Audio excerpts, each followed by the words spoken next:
안녕하세요. 수불론 교구장 박옥경 권사입니다.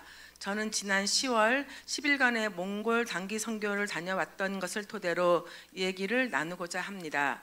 몽골 선교는 우리 교회의 미션이자 하나님의 눈과 마음이 머무는 곳이기에 해마다 목회자 컨퍼런스를 하며 몽골의 평신도를 세워가는 일을 시작한 지 14년이 됩니다. 늘 1, 2주 단기 선교는 목사님과 함께 움직이며 숙박과 식사 준비로 힘들기는 했어도 큰 영적 싸움은 없었는데, 지난 6월 설렘 속에 떠난 한 달간의 단기 선교는 제 자신을 돌아보는 귀한 시간이 있었습니다. 한 달 동안 함께 부딪히고 사는 삶은 인간 본연의 모습을 적나라하게 드러내면서도 깨닫지 못하고 이것이 맞다라고 생각한 나의 감정에만 충실했던 영적 싸움이었음을 돌아보니 알게 되었고, 하나님 앞에 나의 수준이 이것밖에 안 되네요 라고 고백하는 시간이었습니다. 예정이 없던 10월의 단기 선교는 성령의 감동보다는 그저 내가 가야 한다는 생각이 앞섰습니다. 함께 가는 두 분, 김유순 권사님과 김지성 권사님은 성령의 감동을 받아 가셨는데 나는 무슨 생각으로 그랬을까?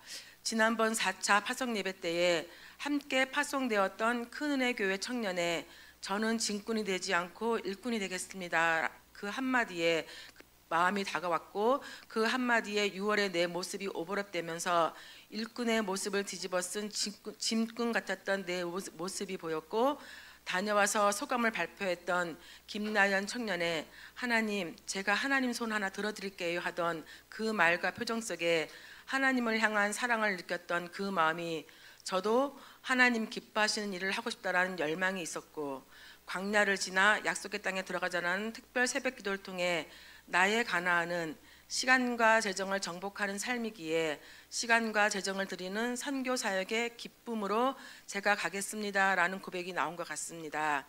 여러 준비를 단단히 하고 특별히 영적 싸움을 생각하며 마음의 준비를 하고 떠난 몽골 단기 선교는 도착해서 반감으로 맞이해 주신 목사님의 마중으로 공항에서 1시간을 더 기다린 뒤 큰은혜 교회팀을 맞으면서 시작되었습니다. 캠프에 도착하니 자재 구입을 위해 바쁘셨던 목사님의 삶의 모습이 보였습니다. 도착과 함께 시작된 공사와 식사 준비는 짐도 풀지 못하고 산재되어 있는 정리되지 못한 물품들과 건축 자재들 속에서 물건을 찾으며 정신없이 시작되었습니다. 여기저기서 들려오는 큰 소리들과 발전기 세대의 소음 속에 정신이 혼란스러웠지만 마음을 다잡고 갔기에 주방에서 간섭하시는 원장님의 큰 소리와 식사 준비도 원장님이 원하시는 방법으로 테이블 세팅을 하며 시작하여 마침내 식사를 완전히 주도할 수 있었습니다. 자식 같은 청년들이 5분의 쉼도 없이 각자의 맡은 일의 전문인처럼 알아서 하는 것을 보며 군대라는 표현밖에는 할 것이 없었고, 순종을 넘어 복종의 단계 안에 있는 그들을 보며 감사와 안타까움이 있었습니다. 오직 하나님 나라를 위해 페인트질 한 번에도 정성을 다하고 작은 못 하나 박는 일에도 기억을 마쳐하며, 여자 청년들도 자신의 할 일을 묵묵히 해냄을 보며 감사의 마음이 더 컸기에 해줄 수 있는 식사와 간식 하루에 6끼를 주방장 김유순 권사님은 정성을 다해 준비하였고, 우리들도 세수할 시간도 없이 분주하게 최선을 다하였습니다. 다만 큰은혜 교회와 우리의 입장이 서로 이해하지 못해 서로의 불편한 감정이 드러나긴 했습니다. 짧은 기간 동안 해야 할 일이 산재되고 원하는 자재는 한국과 달리 없는 것이 많았고 제때 공급되지 않아 불평하는 소리에 재정을 알고 있는 저는 목사님께 작은 소리로 여쭤봤습니다. 목사님, 돈이 부족해서 못 사셨어요? 라고.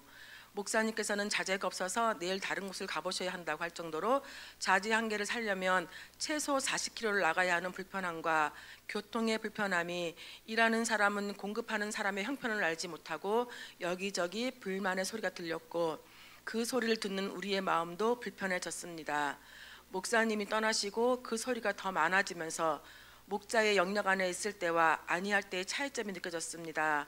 한 번에 시키지 못하고 필요할 때마다 구입 요청을 하며 특별히 보일러 콘크리트 치는 일에서 일이 원활히 되지 않아 공급하고자 노력했던 이환재 권사님도 오전 100여 통의 전화를 해서 겨우 사람을 데려왔으나 연락이 없었다는 이유로 준비되지 못했던 공사팀과의 갈등은 마침내 큰 소리가 나는 사건으로 번졌고, 애꿎은 저에게도 큰 소리로 화를 내시며 공사 중단에 이르기까지 왔습니다. 그럼에도 가는날 아침까지 식사도 못하고 일을 마무리해 주시고 떠난 큰은혜 교회팀에 감사를 전하며 이 또한 교회에서 계속해 주셨던 중보기도의 힘이었음에 아름다운 건물이 세워지고 실내 공사도 마무리되었음에 감사드립니다. 모두가 떠나고 시끄럽던 발전 소리도 다 멈추고 공사 중 잘라낸 울타리를 세워 철사를 묶으며 주변 정리를 하고 여자 3명만 남은 캠프 안에서 캄캄한 밤하늘에 별을 올려다보았습니다. 6월은 밤 12시가 되어야 별이 하나둘 보이는데 10월의 밤하늘은 8시에도 많은 별이 나옵니다. 하나님, 저희 잘했나요? 물어보았습니다. 그런데 이번에도 저는 제 감정에만 충실했나 봐요. 아픈 마음이었습니다. 목사님께서는 자중질환이라는 말씀하셨는데 내 안에서 자중질환이 일어나고 있었습니다.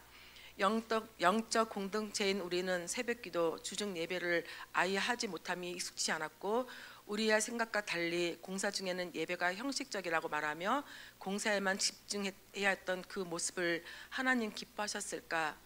선교지는 영적 학무지기에 기도와 예배가 얼마나 중요한지를 다시 깨닫습니다. 그러나 정상적인 교회에서 정상적인 교육과 훈련을 받은 정상적 신앙생활을 해온 나의 모습은 완전 성숙은 되지 않았지만 성숙해 가고 있는 과정이에 후회하지 않고 나아가려 합니다. 눈앞의 나무만 보는 것이 아닌 숲을 보는 훈련과 연습을 쉬지 않겠습니다. 내년에 떠나는 다른 팀들을 위해 우리가 겪은 영적 혼란이 생기지 않도록 더 많은 기도를 하겠습니다. 몽골 선교를 위해 기도와 물품으로 함께 주신 많은 분들께 감사드리고 백투 예루살렘의 전처기지를 완성하고 우리의 미션이 완성되기까지 쉬지 않고 기도해 주세요. 감사합니다.